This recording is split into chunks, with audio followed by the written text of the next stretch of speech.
Mastitis সম্পর্কে আমার আরেকটি ভিডিও করতে যাচ্ছি। আজকে যে ম্যাস্টাইটিস সম্পর্কে আলোচনা করব, এই ম্যাস্টাইটিসটির নাম হইল মাইকোটিক ম্যাস্টাইটিস। মাইকোটিক ম্যাস্টাইটিস বাংলাদেশের প্রেক্ষাপটে খুবই গুরুত্বপূর্ণ একটি রোগ। এই ম্যাস্টাইটিসের ইকোনমিক লস অনেক বেশি। আমরা জানি প্রায় 136 প্রকারের জীবাণু দ্বারা ম্যাস্টাইটিস হয়।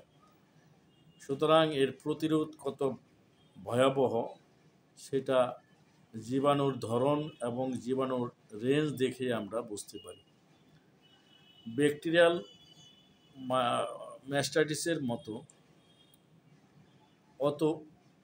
এত ওয়াইডলি ডিস্ট্রিবিউটেড নয় মাইকোটিক ম্যাস্টাইটিস, কিন্তু এর গুরুত্ব অপরিসীম। বাংলাদেশে ডেইরি ফার্মগুলো যেভাবে লালন পালন করা হয় খুবই আনহাইজেনিক পরিবেশে, সেই জন্য বাংলাদেশে প্রচুর পরিমাণ মাইকোটিক ম্যাস্টাইটিস পাওয়া যায়।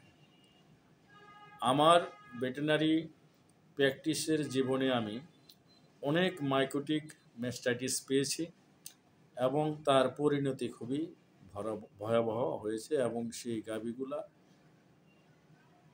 পরিণতি ভালো হয়নি। সুতরাং আমার বিবেচনায় মাইকোটিক ম্যাস্টাইটিস খুবই গুরুত্বপূর্ণ রোগ।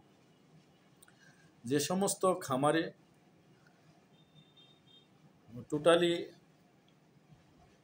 হাইজিন মেনটেন করা হয় না এবং খুবই অপরিষ্কার অপরিচ্ছন্ন থাকে, খামারে রোদ পড়ে না, খামারের পাশে গোবর ফেলে রাখে এবং সেই সমস্ত গোবরে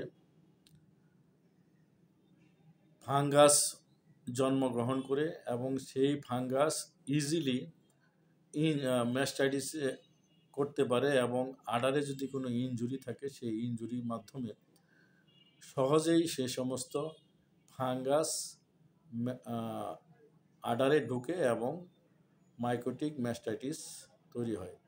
যে সমস্ত জীবাণুর দ্বারা মাইকোটিক ম্যাস্টাইটিস হয় তার মধ্যে প্রধানত জীবাণুগুলো হইল ক্যান্ডিডিয়া স্পিসিস এবং অ্যাসপারজিলাস স্পিসিস। 3 নম্বর হইল ক্রিপ্টোকক্কাস স্পিসিস। তার মধ্যে ক্রিপ্টোকক্কাস ফাঙ্গাসটা খুবই মারাত্মক।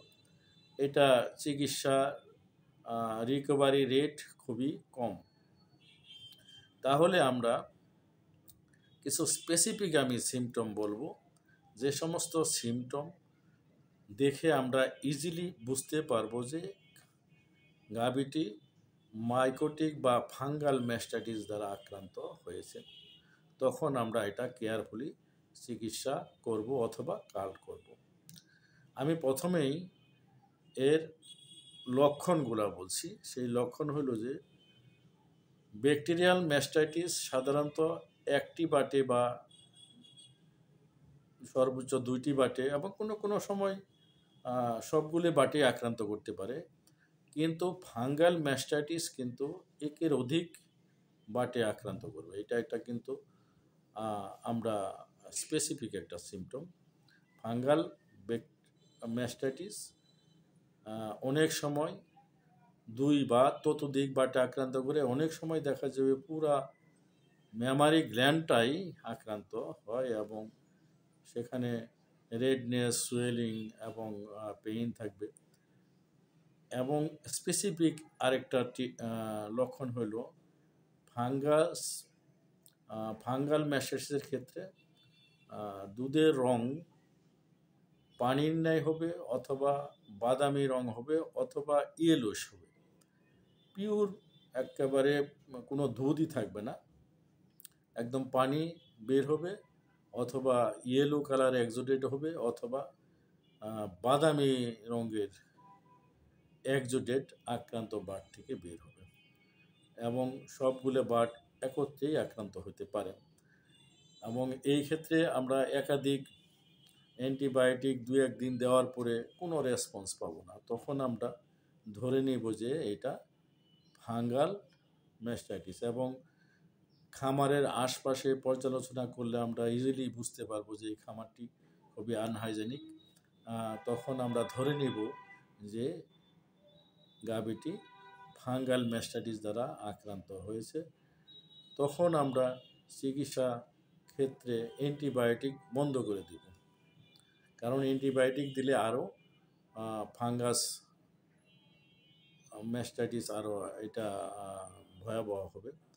এই ক্ষেত্রে আমরা নিস্টাটিন যে হিউম্যান প্রিপারেশন আছে, এটা আমরা আক্রান্ত বাটে দিলে কিছুটা রেজাল্ট পাওয়া যেতে পারে। ফাঙ্গাল ম্যাস্টাইটিসের ক্ষেত্রে আরেকটা লক্ষণ হলো এটা জ্বর থাকবে, কিন্তু এটা সিস্টেমিক কোনো লেথার্জি তেমন থাকবে না। কারণ হলো যে ফাঙ্গাস কিন্তু এটা সিস্টেমিকে টক্সিন কোনো প্রোডাকশন করে না এবং সে সিস্টেমিকে গরুকে আক্রান্ত করতে পারে না।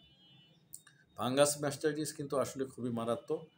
এই ক্ষেত্রে বেশিরভাগ আক্রান্ত গাভী কিন্তু ভালো হয় না এবং এটা কিন্তু আসলে কাল্ট করতে হয়। সুতরাং আমরা ফাঙ্গাল ম্যাস্টাইটিসের ক্ষেত্রে স্পেসিফিক যে সিমটমগুলো বললাম এগুলো যদি আমরা দেখি এবং অ্যান্টিবায়োটিক চিকিৎসা দেওয়ার পরে যদি কোনো রেসপন্স না করে, তখন আমরা ধরে নেব যে এটা ফাঙ্গাল ম্যাস্টাইটিস। ধন্যবাদ।